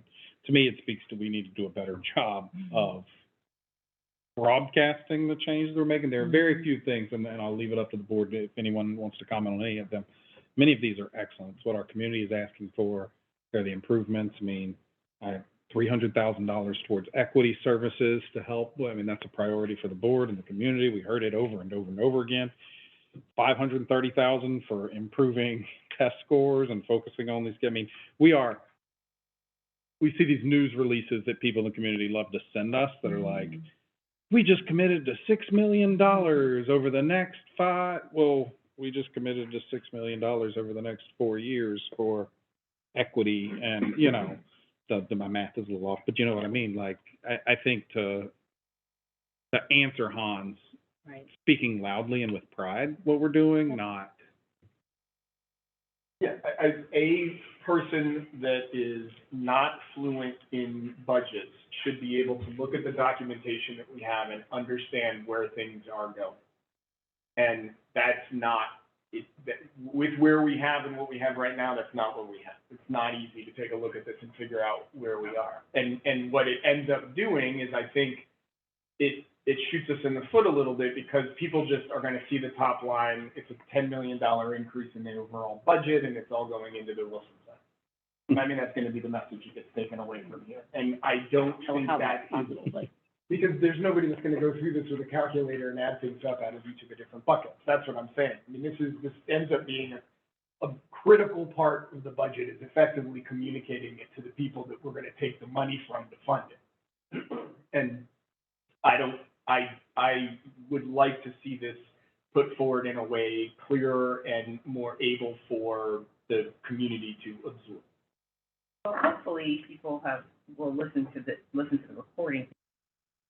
Biggest chunk is us committing to not just providing a teacher salary increase for what the state has provided, but for everyone who is eligible. That's the biggest chunk here, and that we've committed to making sure that we are able to provide that. And this increased cost to employee healthcare, that's a huge amount. So And more than that's- just in this budget. And then I think she has outlined here some of the things that people have asked us for: teacher training, a lot of things that, you know, the principals have asked for specifically, and sometimes, you know, those things come at a particular cost, so. And full transparency, as I'm still learning about budgets, this was actually pretty helpful for me. I was hoping Instead of so. the overwhelming spreadsheet now, Mm-hmm. you know, I'm not the budget expert, but, this highlighted for me things that I could see, you know, and I asked questions earlier when we talked in terms of, all the curriculum materials, that across all schools, or is that just for specific schools? And so I guess there could be more detail right there, Yeah. but, it was a little easier for me to process now in terms of trying to think, adding up all of those numbers. Yeah. I also held 3 town halls, for the community, and shared all of this information. So I don't know how much more I could communicate out there, plus the work sessions and the board meetings. I thought we communicated very clearly about what we were doing with the budget, particularly with the town halls that were open. We held 3, and recorded it, and then also sent out the recording for people to watch. This is the first board meeting where we have the distilled list of what all of the requests are with the specific dollar amounts for the increase. You had them at the last board meeting. No, you had the list of everything, which was $12 million plus of all requests. This is the first one where we've downshifted to what specifically has been authorized, right? And it's because we moved this to discussion as opposed to it being on consent that we're actually having a conversation now with everybody. And so that, I do believe that this, it was hard for me to track from where we were in the last board meeting to where we are in this board meeting. I do appreciate the breakdowns here, but that's where I wanted to have a public conversation about it and to be able to go through what all the justifications are for each of the things, especially since we, you know, again, we're a third larger than we were 5 years ago. I think that the public deserves to have extreme clarity on. And it's not a bad story. Like, I'm not trying to say that this is a bad thing. Again, the vast majority of it has gone to teacher salaries. And I just don't think that's well understood at all, and it ought to be well understood. And not just teachers. Yeah. Bonita, can you remind me directly, when the, tax digest comes out?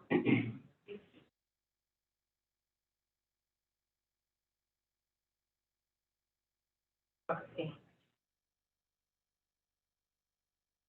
For the end of May.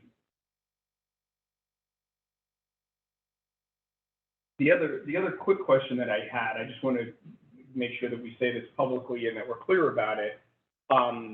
Dr. Whitaker should be able to have access to all of this information and be able to familiarize herself with it. Yeah, so I just want to make sure that we're providing that and that she has kind of unfettered access to be able to see all of it.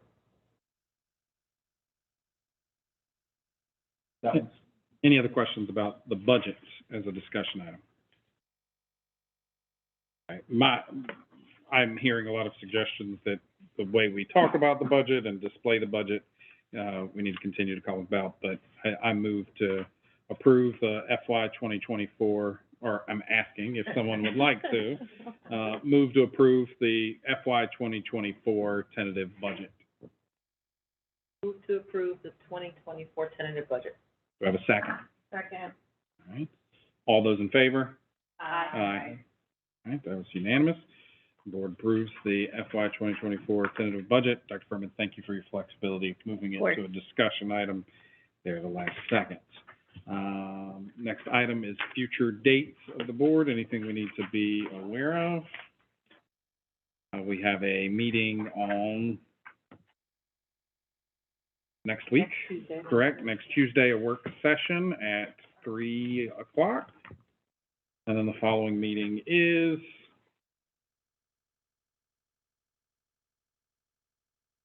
the 9th. Excellent. Okay. All right. Any questions about future dates? Nope. All right. Then I move to adjourn this meeting of the Board of Education at 8:41 p.m.